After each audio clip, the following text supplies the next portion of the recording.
Sorry. I was checking the volume of my headset. Anyway, this is Cromsbo018, and this is going to be my thoughts on My Hero Academia Season 2, Episode 22.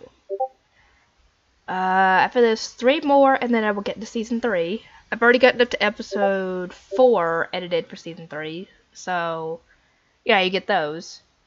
And just so you know, I haven't had a chance to watch the finale for Season 3 of My Hero Academia, which is Episode 25. I don't know why it's the finale, because we still got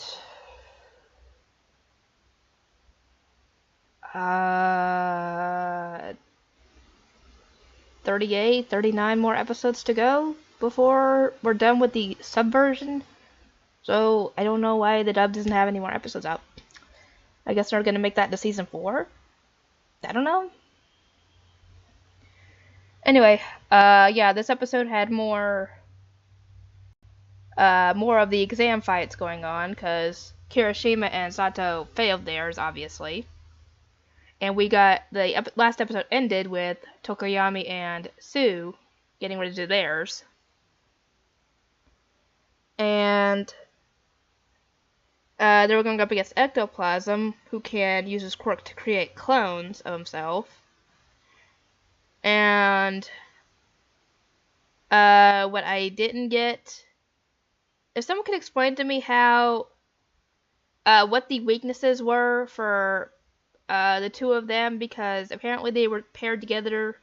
The teams are essentially paired together against teachers to battle against their weaknesses and figure out a way to win despite that. So, could someone explain to me their weaknesses? That'd be great. But yeah, they fight against Ectoplasm's clones the whole way to the exit gate, which is where he was standing. And he actually creates a giant clone, which catches them, but Tokoyami uses Dark Shadow to try and get to the gate. And they actually cuff him with the handcuffs, because apparently Sue swallowed the cuffs. Why would she swallow the cuffs? Considering they were allowed to have them and they should be able to keep them on their person. So, I don't know.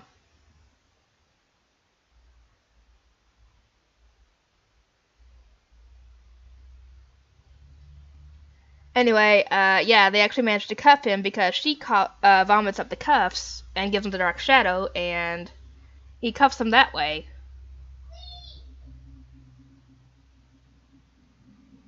And that's how they win their test.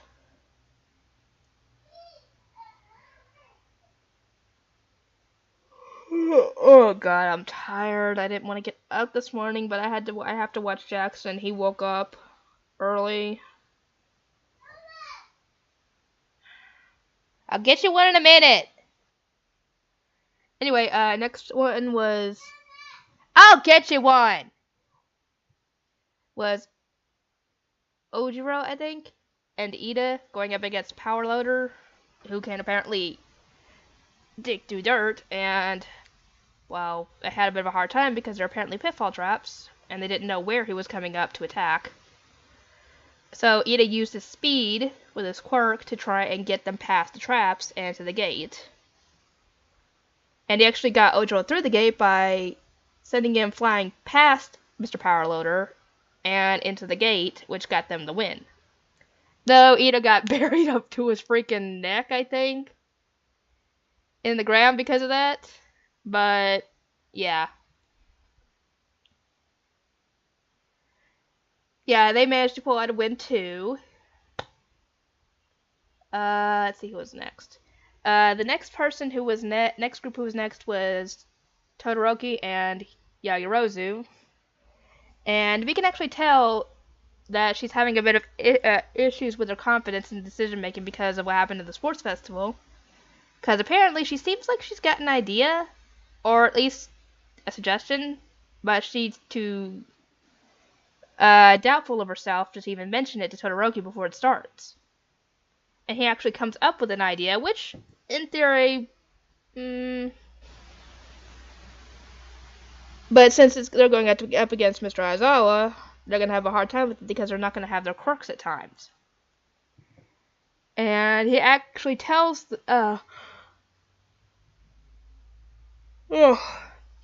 Todoroki that you should have talked this over with her instead of just giving her your idea and you guys just settling on it. Because she could have had a really brilliant idea, essentially. And, well, we see her struggling, obviously, with her decisions and trying to figure out what she needs to do as we see her running away towards, hopefully, the exit. And, well, she starts heading back after Todoroki after she was able to get away from Mr. Aizawa due to her quirk not being erased yet. And Todoroki actually reveals that since when they were voting for class rep, Momo had 2 votes. Obviously, she voted for herself. And Todoroki voted for her because he thought she would be best at leading the class as the class rep. And she actually does get him down because Aizawa had him tied up. And tells him that she does have a plan. And they have to make a run for it, essentially. And essentially it was all about timing in this episode when it comes to taking him down. Because his quirk wears off when he blinks. And so as soon as he blinked, Todoroki used his ice quirk to make a gigantic wall of ice like in the sports festival. And when he does that, Momo is actually making not only a catapult, but something that's like Aizawa's capture scarf, but different because she doesn't obviously know what it's made of. And they try and trick him, and they actually do manage to get him to... they actually do capture him because apparently the scarf is made out of something called nitinol alloy, which apparently has shape memory to where if you heat it up, it'll go back to its original state, which I don't think that it actually exists in real life. If it actually does, could you guys tell me what it is? Because that'd be awesome. And they capture him that way because when they launch the scarf at him, and when Todoroki heats it up with his fire, it ends up wrapping itself around him and catching him. And that's how they catch him that way. And Yaoyorozu starts crying because, well, she actually managed to win by believing in herself, and Shoto, being the slightly oblivious when it comes to that sort of thing, thinks that she's nauseous because she's got her mouth covered. And, well, he's a little oblivious to the fact that she's crying, yeah, but he can be oblivious. And Recovery Girl actually calls Aizawa a softie because I'm guessing that he could have taken them both down, but he chose not to. Or tried to make it seem like he was still keeping an eye on Todoroki because he was still covered up and he didn't know what he was planning on using, fire or ice. And ended up playing right into their hands. And, I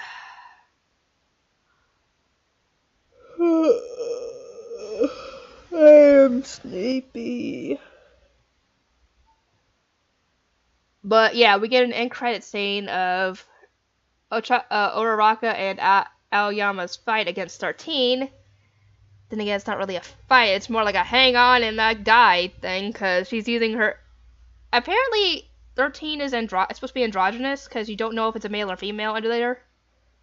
And you don't know if that's actually 13's body that 13 was born with, or if that's just a spacesuit covering up their body. I don't know. Anyway, they're being sucked in.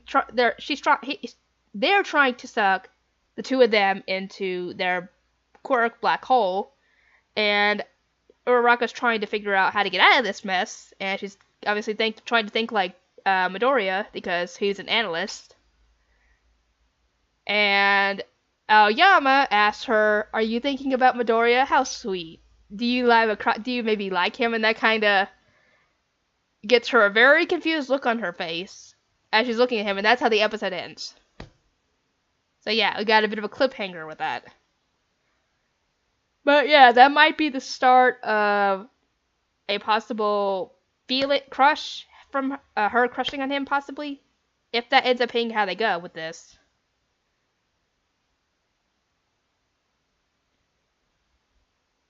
Anyway, yeah, that's about all I have to say. I think Todoroki's a bit oblivious when it comes to people's feelings.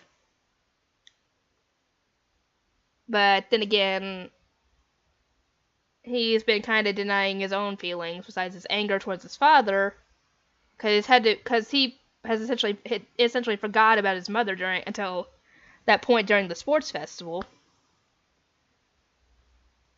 So, yeah, if you guys have anything you guys want to talk about with this episode, feel free to do so. And I will see everybody next time.